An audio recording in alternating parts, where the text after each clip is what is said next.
ಇರೋ ಗ್ಯಾರಂಟಿಯಲ್ಲಿ ಈಗ 2,000 ರೂಪಾಯಿ ಕೊಡುವಂಥದ್ದೇ ಅತಿ ಹೆಚ್ಚು. ಅದನ್ನು ಕೊಡೋಕ್ಕೆ ಆಗ್ತಾ ಇಲ್ಲ. ಅದನ್ನೇ 2-3 ತಿಂಗಳಿಗೆ ಒಂದ್ಸಲ ಕೊಡ್ತಾ ಇದ್ದಾರೆ. ಈಗ ಮುಂದಿನ ಬಾರಿ ಇನ್ನೊಂದ್ಸಲ ಅಧಿಕಾರಕ್ಕೆ ಬಂದರೆ ಇವ್ರು 4,000 ರೂಪಾಯಿ ಕೊಡ್ತಾರಂತೆ. ಅಯ್ಯೋ, ನಿಮ್ಮ ಮನೆಯಿಂದ ಕೊಡ್ತಾ ಇರೋ ರೀತಿಯಲ್ಲಿ ಆಡ್ತಾ ಇದ್ದೀರಲ್ಲ. ವಿಧಾನಸಭೆಯಲ್ಲಿ ಶಾಸಕ ಕುಣಿಗಲ್ ರಂಗನಾಥ್ ಈ ಸುಳಿವನ್ನ ಕೊಟ್ಟಿದ್ದಾರೆ. 2028ಕ್ಕೂ ನಮ್ಮದೇ ಸರ್ಕಾರ ಬಂದರೆ, ಅಂದರೆ ಬರಲ್ಲ ಅಂತ ಗ್ಯಾರಂಟಿ ಇದೆ ನಿಮಗೆ, 2,000 ಇದ್ದಿದ್ದನ್ನು 4,000ಕ್ಕೆ ನಾವು ಏರಿಕೆ ಮಾಡ್ತೀವಿ ಅಂತ. ಗೃಹಲಕ್ಷ್ಮಿ ಯೋಜನೆಗೆ ವಿರೋಧಿಸಿದರೆ ಜನ ಶಾಪ ತಟ್ಟುತ್ತೆ. ಯಾವುದೇ ಕಾರಣಕ್ಕೂ ಗ್ಯಾರಂಟಿ ಯೋಜನೆ ನಿಲ್ಲಿಸಲ್ಲ. ಬಿಜೆಪಿ ಆರೋಪಕ್ಕೆ ಶಾಸಕ ಕುಣಿಗಲ್ ರಂಗನಾಥ್ ತಿರುಗೇಟನ್ನ ಕೊಟ್ಟಿರೋದಾಗಿ.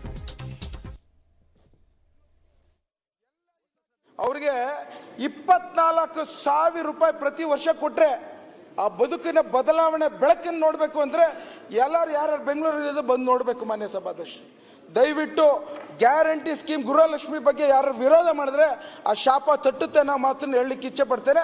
ಇವತ್ತು ಒಂದು ಚಾಲೆಂಜ್ ಕೊಡ್ತೇನೆ, ಯಾರಾದ್ರೂ ಮುಂದಿನ ಸರ್ಕಾರ ಯಾವುದೋ ಬದಲಾವಣೆ ಆದ್ರೂ ಯಾರು ಗ್ಯಾರಂಟಿ ಸ್ಕೀಮ್ ನಿಲ್ಲಿಸ್ಲಿಕ್ಕೆ ಆಗಲ್ಲ ಅನ್ನೋ ಮಾತನ್ನು ಹೇಳಲಿಕ್ಕೆ ಇಚ್ಛೆ ಪಡ್ತೇನೆ. ಮಾನ್ಯ ಓಕೆ ಸಭಾಧ್ಯಕ್ಷ, ಗ್ಯಾರಂಟಿನ ಪಕ್ಷದವರು ಒಂದು ಮಾತು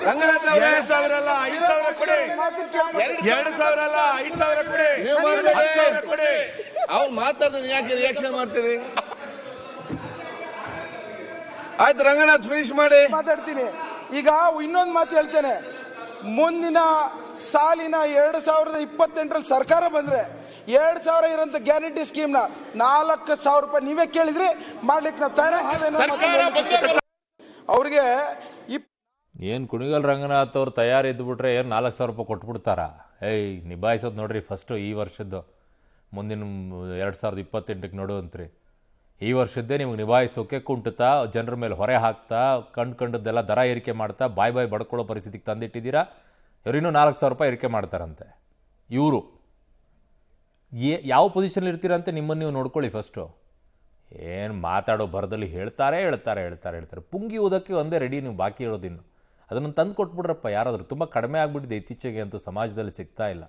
ಅದನ್ನೊಂಚೂರು ಟ್ರೆಂಡಿಗಾದರೂ ತನ್ನಿ ಕೊಡಿ ಇವ್ರಿಗೆ, ಅವಾಗ ಹೋಗಿ ಊದ್ತಾ ಇರಲಿ, ಸರಿಯಾಗತ್ತೇನೋ.